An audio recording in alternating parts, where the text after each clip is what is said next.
174 personnes sont décédées samedi soir dans une émeute en marge d'un match de football entre l'Arema SC et Persebaya Surabaya. Plusieurs centaines de blessés ont été transportés à l'hôpital.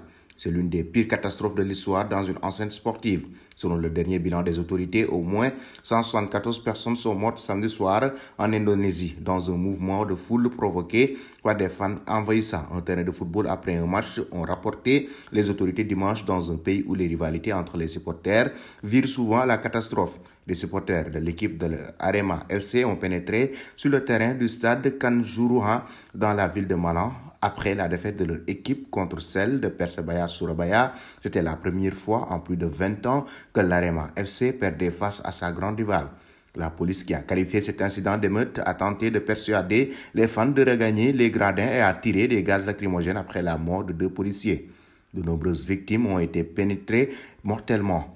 Plusieurs personnes ont été écrasées alors qu'elles couraient vers l'une des sorties du stade et sont mortes asphyxiées, a-t-il détaillé. Des images capturées à l'intérieur du stade montrant une énorme quantité de gaz lacrymogène et des personnes s'agrippant aux barrières tentant de s'échapper. D'autres portaient des spectateurs blessés se frayant le chemin à travers le chaos.